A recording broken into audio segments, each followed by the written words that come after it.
3個星期前開始重玩《最後之引導》，哇！一開始嗰種感覺，有冇咁難玩啊？遊戲動作流暢，畫面一流，配樂氣氛緊張刺激，一玩就知道係好 game。嗱，喺網上咧，我揾到一啲咧 PC Engine 版本嘅《最後之引導》嘅遊戲說明書啊。咁啊，有人將佢啲圖咧全部 scan 晒上網，咁啊，我啊輯俾大家睇下。嗰個年代咧，買一款遊戲啦，誠意滿載啊！嗱，真係揾個咧漫畫家咧幫手咧畫插畫俾你睇嘅。嗱，而家買遊戲咧，連一張紙都未必送俾你啊！大家睇遊戲片段之前咧，睇一睇，欣賞下呢啲遊戲插畫先。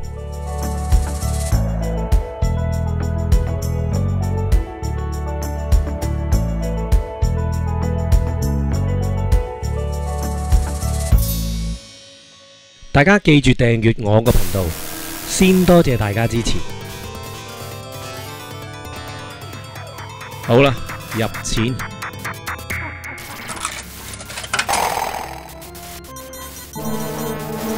主角月影啊，一位生活在江戶時代末期嘅忍者，身世可憐，選擇做逃忍，即係背叛忍者組織。可能第一關背景係破廟。嗱，呢一關我已經俾佢熱身嘅啦。2星期前呢，我已經用咗黑毛製作咗影片啦，中間死咗4次，因為火災嘅緣故啦，所以我停咗發片嘅。而家有好多人呢面對住人生嘅難關，咁我一直喺度諗咧，我有咩可以做？嗱，我試一試用啲另類迎難而上嘅方式，用精神支持佢哋。咁我呢2個禮拜呢，就不斷咁挑戰冇人性嘅 Hardest Mode， 睇下可唔可以無死通關。嗱，期間我真係想放棄，不如收手啦，唔好 upload 上 YouTube 啦。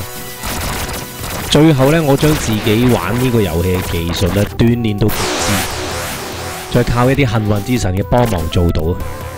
嗱，呢個遊戲真係非一般嘅難玩。如果魔界村呢嘅難度係10級嘅話呢，我會評呢個遊戲嘅難度係15級。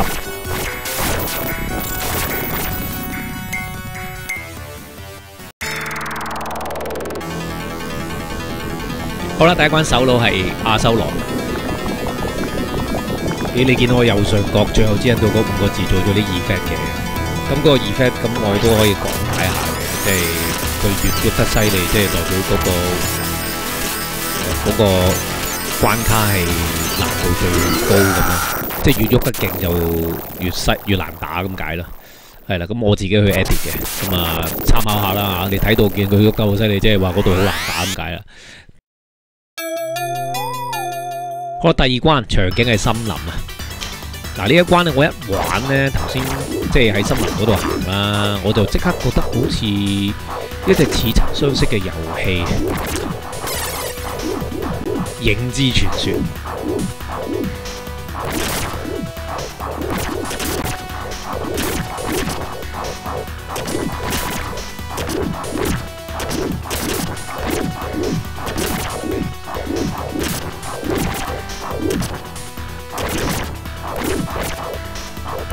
黃色寶珠咧就係火輪之術啦，攞到佢咧就如虎添翼嘅。咁呢度就俾你試下用嘅啫，冇乜幫助，因為你冇佢都冇問題嘅。嗰啲赤引咧會掉爆彈嘅，嗰啲爆彈爆開之後咧會有2秒嘅殘留攻擊留低嘅，其實就好危險嘅。如果你跳嘅時候又打爆咗佢，撞埋嗰個殘留攻擊嗰度就會死。大佬係呢個叫做雙斧鬼啊，揸住2個斧頭嘅。其實佢會衝去嗰棵樹嗰度，3棵樹嗰度停嘅。佢每次跳親咧都會喺嗰棵樹停嘅。咁啊，用爆彈就可以好快咁樣 kill 佢啦。咁啊，過咗第2關啦。嗱，其實頭2關係熱身嘅，到第3關開始咧難度明顯提升啊！嗱，呢度咧有槍引啊，即係揸槍呢啲啊。有槍引在場咧，其實佢限制咗你啲武器嘅。如果你冇護身武器咧，會好危險。所以咧，我就用呢個鎖鏈。同埋咧呢啲落武者咧，呢啲渣把刀好大個嗰啲嘅，其實佢係鬼魂嚟嘅，佢係會不斷出現嘅。一殺咗佢，佢又出。你見我殺都唔殺佢，跳過去算啦。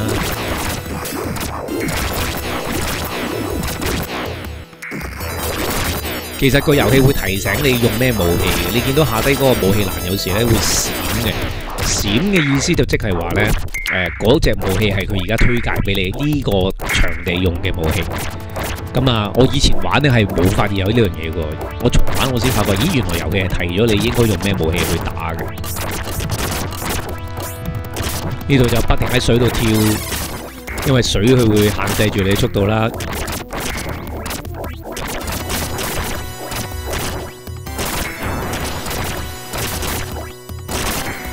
又打大佬啦！呢個 boss 個名叫做魔界半藏。咁佢好似頭先嗰啲中頭目嘅嗰啲落武者咁，落武者之後就會喺大陸關做 boss 啦。但呢度其實佢限制咗你武器，因為有槍手在場，有槍手你冇護身武器，好危險。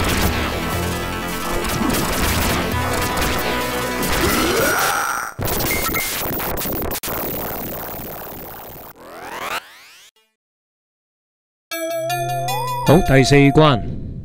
你可唔可以繼續玩呢個遊戲落去呢？呢一關係一個分水嶺嚟嘅，呢一關呢，月影咧開始咧可以倒住喺天花板嗰度企嘅。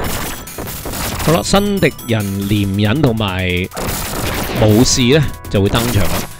敵人開始由4方8面，呢個就係武士啦。敵人開始喺4方8面進行攻擊。同場咧最多只會出現2個武士嘅啫。咁但係咧你殺咗一個佢即刻出嚟替補嘅，殺唔晒嘅。你真係要預咗邊打邊逃呢，你先可以過到嘅，唔能夠堅持消滅所有敵人，用身法速逃先係最好嘅方法。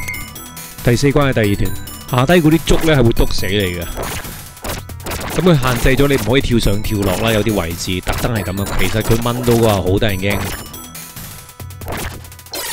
其實武士喺呢個遊戲裏邊算係最難纏嘅敵人嚟嘅。只要你正面面對住佢啦，佢就會向前至後咧畫一個大約好似210度咁上下嘅線緣。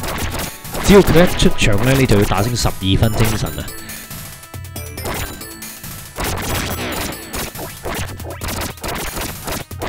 去咗左邊啦，想盡辦法咧令佢走咗喺你嘅後面，跟住你就可以極速咁向前走，同佢前度係一啲用都冇。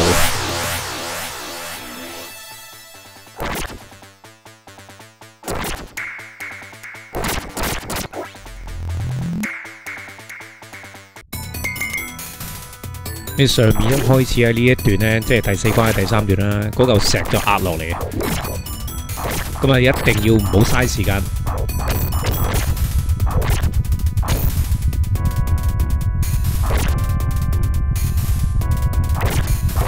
大佬係周波石，哇，啱啱好啊！周波石，咁啊2粒石啦，想盡辦法用爆彈去炸爛佢。你見到佢嗰粒石有4個着燈嘅位，嗰4個着燈位就係佢要受擊嘅位置啦。咁嗰粒石咧，每次佢都會想盡辦法去黐住其中一埲牆嘅。咁你可能靠佢某一啲轉向嘅原則嚟到去使俾佢壓扁啦。好啦，唔係太難打嘅。咁啊，過咗第4關啦。好啦，第5關呢關嗰個目標呢，就係想盡辦法向上跳啊！有咁快得咁快，記住條路啦。如果打橫行呢，會走翻去原點嘅。難度呢，就係在於時間不足啦。你一定要記住條最佳路線嘅。嗰條路呢，最好呢可以避開晒所有毒霧嘅。所有毒霧嗰啲位置都係固定咗喺嗰度嘅，唔係隨機嘅。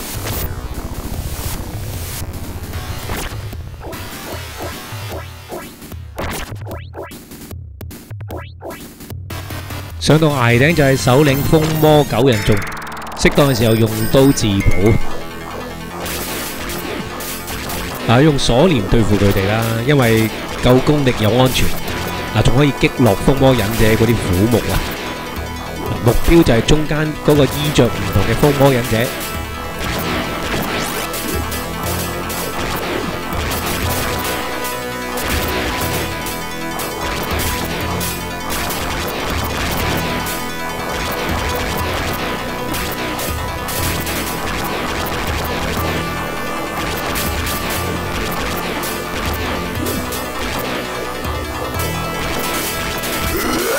搞掂。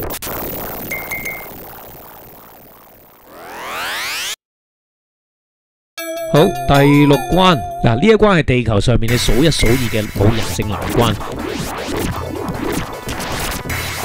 一定用鎖鏈過呢度。哇！嗱，我心得只係得一個字，逃，冇可能同佢喺度纏鬥噶。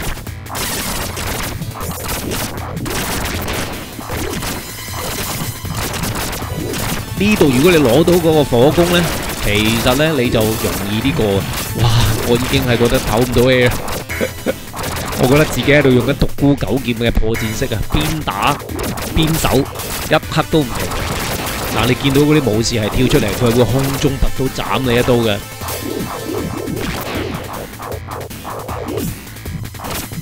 哇！仲有落武者啊！嗱，佢跳嗰下係好危險嘅，佢會掹刀嘅喺空中。哇！呢個時候唔用鎖鏈係冇可能過到。哇！想住嘛，衝去到大佬啦！大佬係落武者中，遊戲終於有個漏洞俾個不死威你逗留啊！哇！好大方啊 ，IRAM！ 嗱，你只要企喺個粒石上面踎低攻擊就可以噶啦。嗱，我用爆彈啦，其實用乜嘢武器都可以嘅。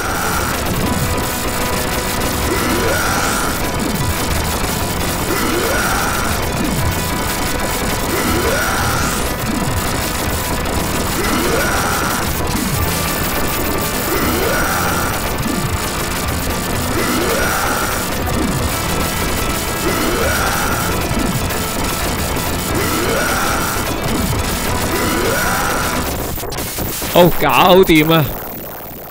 去到第7關啦。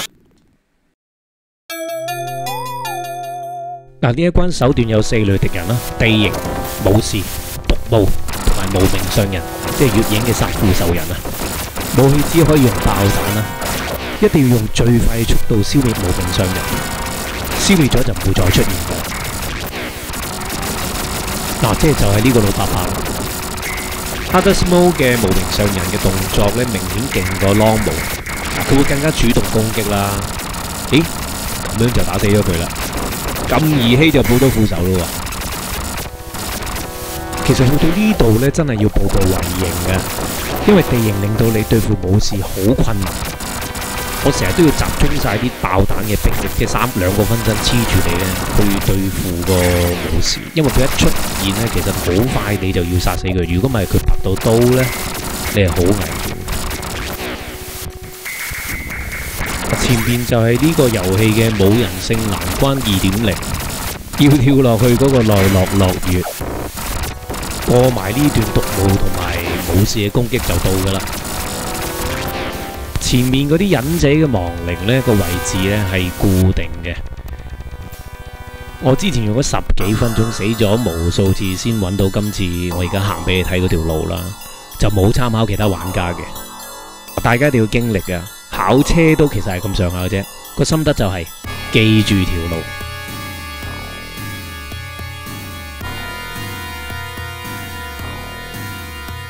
好啦，最後大佬大積身佛。要將佢啲雷咧引去撞牆咧，嗰啲雷就會消失嘅。盡快消滅佢啦，就會少一分兇險。哇，差啲死！